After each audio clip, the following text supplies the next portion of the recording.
aujourd'hui dans une vidéo produit terminé puisque ça fait quand même quelques mois que j'en ai pas fait. Et donc les produits commencent à s'entasser sérieusement. D'ailleurs je pense que je vais diviser cette vidéo en deux parties. Comme ça risque de durer un petit moment, je ne vais pas tarder plus et c'est parti. On va commencer avec les produits pour le corps et le premier c'est un gommage de la marque Quichy que j'avais reçu dans une Birchbox, d'où le format un petit peu réduit. Il est à l'aloe vera, à la camomille et au gotu-kola. Je ne sais absolument pas ce que c'est. Il est sans parabènes et j'ai absolument adoré ce gommage. Il est vraiment hyper doux, donc pour celles qui ont un peu peur des choses très abrasives, il est complètement pour vous. Il est adapté à un usage quotidien comme c'est mentionné. Personnellement j'ai surtout plus aimé sa texture et son odeur que sa fonction gommante parce que en effet ça ne gomme pas grand chose. Alors je sais pas si c'est... vous savez comme les textures crème qui sont gommantes, donc qui fonctionnent avec des actifs.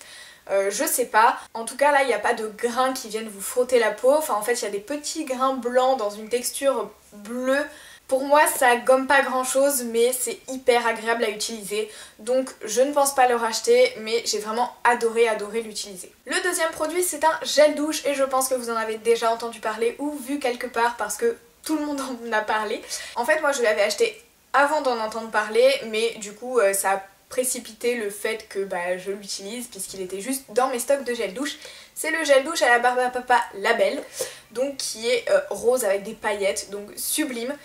Moi ce qui m'a un peu déçue, c'est qu'en fait entre l'odeur que vous sentez quand vous ouvrez le tube et que vous sentez comme ça, qui est absolument divine, et l'odeur qu'il y a quand en fait on se lave avec, c'est un petit peu différent en fait. J'avais l'impression d'avoir une arrière-odeur pas forcément super agréable. Donc quand je me lavais avec, ce qu'on ne sent pas quand on le sent dans le packaging. Voilà, c'est l'aspect un petit peu négatif parce qu'en plus, moi quand je l'ai acheté, j'avais pas d'attente particulière, mais comme j'en ai entendu que des éloges par la suite sur YouTube et sur les blogs et autres, du coup j'avais un peu plus d'exigence et voilà, j'ai été déçue. Donc est-ce que je le rachèterais? Oui je pense parce que quand même c'est super joli dans la salle de bain ce gel douche rose avec des paillettes, j'adore. Ensuite comme d'habitude j'ai terminé un déodorant, celui-là c'est celui à la papaye de Ushuaïa. Je pense que vous commencez à être habitués, je n'achète que des déodorants Ushuaïa. Et voilà, je l'ai bien aimé, c'est un déodorant que j'utilise depuis le collège, enfin pas celui-là spécifiquement, hein, je l'ai racheté entre temps. Après, est-ce que maintenant je le rachèterais? Je ne sais pas puisque j'ai découvert leur gamme à la Pierre d'Alain avec des odeurs super douces et que j'aime beaucoup plus en fait que les odeurs fruitées que j'achetais avant, genre grenade, papaye, etc. J'ai décidé de vous présenter le produit suivant parce qu'on approche de l'été et que j'ai fait un petit tri dans mes cosmétiques et que je l'ai retrouvé vide, je ne sais pas pourquoi je gardais ça. C'est l'ambre solaire de Garnier Protection 20, donc protection moyenne. Donc c'est une huile donc, qui protège et qui est censée aussi faciliter le bronzage et je l'ai adoré. Je pense sincèrement que je vais la racheter pour cet été même si j'ai encore les produits Soleil des Îles à terminer. Je pense que j'ai préféré cette huile à celle de Soleil des Îles puisque tout simplement c'est un format spray et c'est beaucoup plus pratique. Avec les produits Soleil des Îles, je vous avoue que je m'en mettais un peu partout, sauf en ce qui concerne le lait puisque c'est plus compact. Mais voilà, oui je rachèterai parce que oui je l'adore. Dernier produit de la catégorie et je l'ai mis dans cette catégorie parce que je ne savais pas bien dans quelle catégorie j'aurais pu le mettre autrement. C'est un bain dissolvant magique de la marque Label, donc c'est les pots où il y a une petite mousse à l'intérieur imbibée de dissolvant pour enlever le vernis. Et sincèrement j'ai été ultra déçue de celle-ci puisque celle d'avant je l'avais vraiment gardé très longtemps et celle-là franchement je saurais pas vous dire le temps que je l'ai gardée puisque ça fait un moment que je l'ai terminée maintenant mais je l'ai vraiment pas gardée longtemps par rapport à la précédente donc non je vous la conseille pas et non je le rachèterai pas. On va enchaîner avec les cheveux et le premier produit dont j'ai à vous parler c'est le shampoing ultra doux Garnier à la camomille et miel de fleurs qui est donc pour les cheveux blonds. Il y a marqué que ça illumine et adoucit la chevelure, c'est sans parabènes et sans silicone, mais je tiens à mentionner que dans les ingrédients on a plein de choses dégoûtantes qui les remplacent. Donc en fait je ne sais pas si ça serait pas carrément mieux qu'ils aient laissé les parabènes et les silicones et qu'ils aient pas mis d'autres trucs à la place. Voilà. Dans tous les cas je ne l'ai ni détesté ni aimé à la folie. Il fait des cheveux doux et brillants en effet, mais donc c'est lié à la composition qui est peut-être pas forcément géniale. Personnellement je ne le rachèterai pas, mais si vous n'êtes pas trop à cheval sur la composition, ça peut tout à fait passer. Ensuite, de nouveau, un produit que j'avais reçu dans la Birchbox, c'est le masque nourrissant à l'argousier de Amika. J'avais déjà reçu 2 échantillons de ce produit et je les avais adorés, donc j'étais super contente de retrouver celui-ci dans ma Birchbox. Malheureusement, je trouve que c'est un produit qui coûte un peu trop cher, donc je ne l'achète en fait jamais, même s'il me plaît beaucoup. Il a une odeur mais incroyable, vraiment. Et il est sans parabènes, ni sulfate, ni colorant artificiel. Mais bon, il y a un sacré paquet d'autres choses pas top dedans, donc bon, ça veut rien dire quoi. Par contre, un point très positif pour beaucoup de gens, c'est qu'il est vegan, donc ni testé sur les animaux et ni d'ingrédients d'origine animale. Et il fait des cheveux sublimes, vraiment. Si vous avez les moyens de mettre des sous dans un masque pour les cheveux, franchement celui-là est vraiment bien.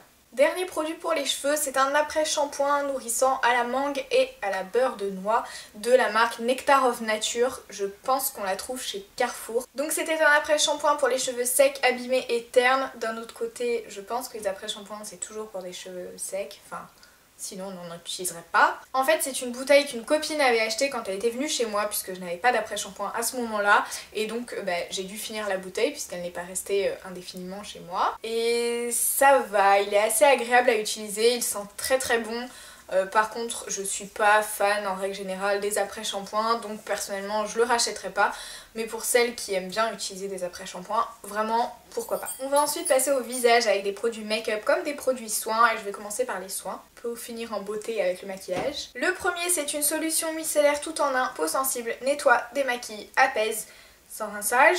Forcément, vous connaissez le principe d'une eau micellaire. C'est sans parfum et c'est un grand format de 400 ml et c'est vraiment un gros coup de cœur. Je commence à avoir un sacré paquet de solutions micellaires derrière moi et vraiment celle-là c'est un coup de cœur. En plus le bouchon est rose donc j'adore. Il n'y a pas 3000 ingrédients et franchement ça démaquille super bien, autant le maquillage normal que le maquillage waterproof. Et je le rachèterai vraiment. Et en ce moment je suis sur une eau micellaire qu'on m'a donnée puisque la personne ne s'en servait pas. Et vraiment celle-ci me manque mais vraiment de ouf.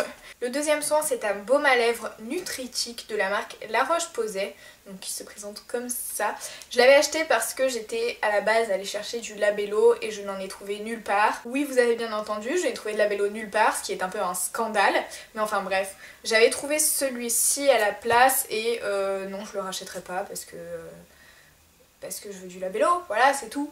J'ai un peu eu de mal à identifier le produit suivant puisqu'en fait le packaging est devenu tout blanc comme ça. Mais c'était en fait le soin pour les cils Lipocil de la marque Talika qui se fait en cure de 28 jours il me semble et qui est donc censé fortifier, densifier, rallonger vos cils. Pour changer je l'avais reçu dans une Birchbox et j'y croyais absolument pas parce que c'est le genre de produit miracle un peu qu'on nous vante et en général ça marche pas ou alors c'est pas concluant. Et cette fois là j'ai vraiment été ultra impressionnée parce que oui pour le coup les cils déjà sont plus brillants, ils chutent beaucoup moins et je pense qu'ils se sont rallongés aussi. Donc le prix de cette petite chose est quand même assez élevé donc j'avais prévu de ne pas l'acheter. Mais quand j'ai fait les soldes d'hiver sur l'e-shop de Birchbox j'ai trouvé vous savez le duo Talika du coup. Un côté il y a le mascara et de l'autre côté donc il y a le gel Lipocil.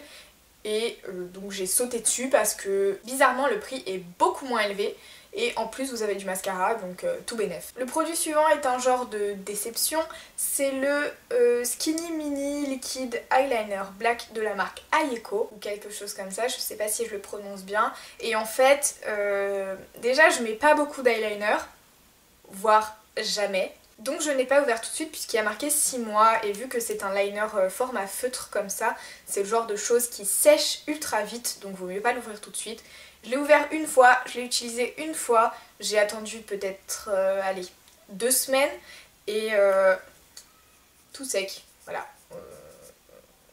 Inutilisable. Donc en fait je ne peux même pas vous donner mon avis sur la chose vu qu'il a séché vitesse grand V. Donc forcément je vous le conseille pas franchement. Et le dernier produit que j'ai terminé c'est un mascara bourgeois qui doit dater de super longtemps. C'est le Waterproof Easy facile à démaquiller, mascara volumateur. Donc je crois que c'est le marron puisque le packaging est marron. Qu'est-ce que je pourrais vous en dire parce que ça fait vraiment un long moment que je l'ai terminé. La brosse est un peu nulle, elle attrape pas franchement les cils. Après oui il est waterproof donc ça c'est un très bon point. Mais sinon sur le reste rien à dire, il y a pire, il y a mieux. Voilà. J'en ai fini avec cette première partie de mes produits terminés. La deuxième partie devrait arriver dans les prochaines semaines. Et en attendant la vidéo de la semaine prochaine, je vous fais des bisous.